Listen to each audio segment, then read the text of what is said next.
Assalamualaikum warahmatullahi wabarakatuh. Pertemuan kali ketiga oleh saya Nur Isati Ahmad Sukri. Tema 4 iaitu sistem hidrologi, edaran air tanah dan imbangan air. Soalannya ialah, jelaskan kesan pengurangan simpanan air tanah kepada alam sekitar fizikal. Yang pertama iaitu tanah kering, iaitu tanah menjadi kering kerana air yang kurang. Ini telah menyebabkan ikatan pada butir-butir tanah menjadi longgar. Kesannya, tanah akan menjadi merekah dan juga tidak subur. Kesan yang kedua kepada alam sekitar fizikal iaitu sungai kering. Sungai menjadi kering kerana tiada air bawah tanah yang membekalkan air kepada sungai.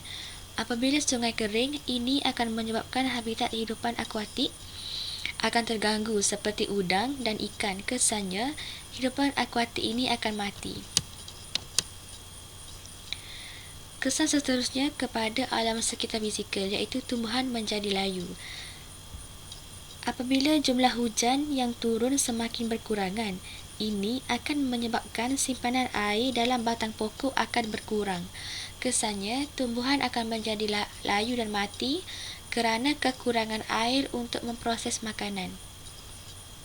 Kesan yang seterusnya, haiwan mati, iaitu apabila jumlah hujan yang turun semakin berkurangan, ini akan menyebabkan badan-badan air seperti tasik, kolam, sungai akan mengering. Jadi, haiwan akan kehilangan punca makanan dan akhirnya haiwan akan mati kerana tidak mendapat bekalan air yang mencukupi untuk meneruskan kehidupan.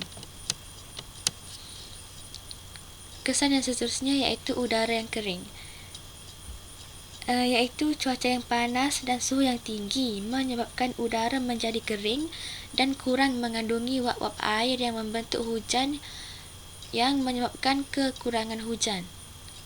Kesan yang keenam iaitu menggalakkan lulau fizikal.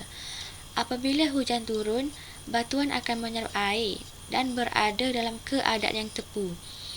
Lapisan batuan yang lembap akan mengalami pengembangan, manakala pada cuaca yang panas, ia akan mengeringkan batuan. Jadi, proses yang berterusan akan menyebabkan batuan mengalami pengecutan dan akhirnya ia akan pecah tersepai.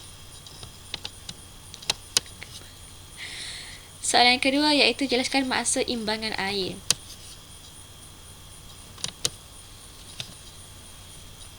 Imbangan air iaitu imbangan merujuk kepada keseimbangan yang dicapai dalam kitaran hidrologi antara kerpasan, sejatan, penambahan atau kehilangan air bersih dalam sistem dan juga air larian.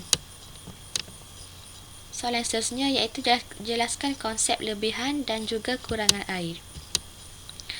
Konsep lebihan air iaitu lebihan air merupakan imbangan positif yang bermaksud jumlah kerpasan melebihi kadar sejatan.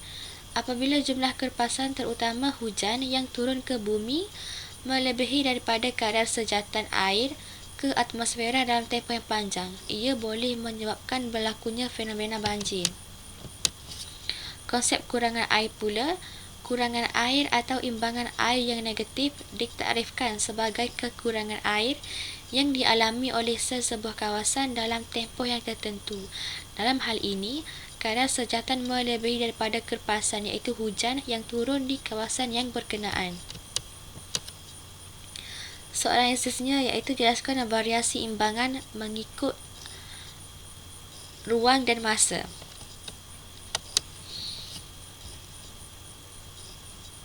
Variasi imbangan air mengikut variasi ruang dapat dilihat berdasarkan kedudukan sesuatu kawasan mengikut garis lintang.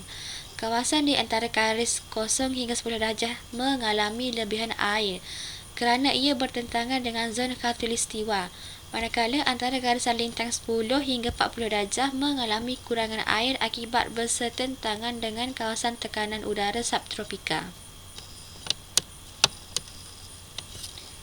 Variasi imbangan mengikut masa pula bergantung pada aspek waktu dan musim. Berdasarkan aspek waktu pagi, petang dan malam menunjukkan waktu pagi, iaitu kadar sejata tinggi, manakala pada waktu petang dan malam pula kadar kerpasannya tinggi. Berdasarkan aspek musim pula, sejatan tinggi pada musim panas, manakala kerpasan tinggi pada musim sejuk.